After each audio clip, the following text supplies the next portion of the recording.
Greetings, students, and welcome to your first signature assignment video. Yay!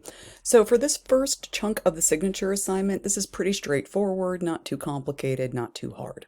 So let's just quickly review the assignment and what I'm expecting from you this week. So as you know, you have a large signature assignment where you're going to be performing a psychological experiment for the class. Since it's a lot, we're going to do it in chunks. And this is the first chunk that we're going to be doing. So what you're going to do this week is choose your research question and you're going to pose your hypothesis and turn that in. So let's take a look at what this will look like. So as you can see here, sorry, I have the professor version of Blackboard up. It's just easier to use. So as you see here, we have all the research questions you may use. There's tons, guys. I'm not going to read them all. But things like, how does stress affect memory and cognitive functioning in college students? Or how does gender identity formation vary across cultures and societies? Or relationship between personality traits and job satisfaction, like all kinds of stuff. And if there is anything psychological that you're curious about and you would like to do an experiment about and it's not on this list, turn it in and we'll see if it can work. That'd be great. But there's a nice big list here. So go ahead and choose which question you think you would like to answer. So that's the first part you have to do is you have to choose the question. Then you do need to propose a hypothesis to answer the question. Remember, we learned about what a hypothesis is last week and we're learning more about it this week. So you're trying to answer your question.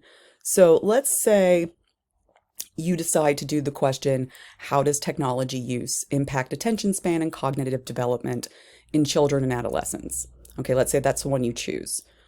A hypothesis would be something like, I believe if children spend more than 1 hour a day on screens, it will negatively affect their cognitive development. And then as you start to do your project, you can see if the hypothesis is correct. If it is 1 hour a day, maybe it's 2 hours, maybe it's no hours, that kind of thing.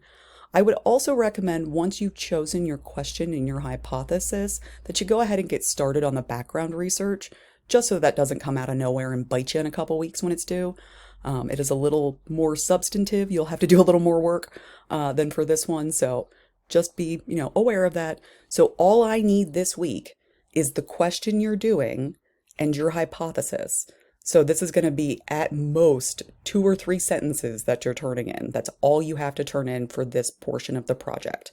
And the next chunk will be working on your background research and methodology, and you'll have a very separate video just for that. All right, guys, go ahead and get that turned in and you'll be done for the week. All right, I'll see you in the next video.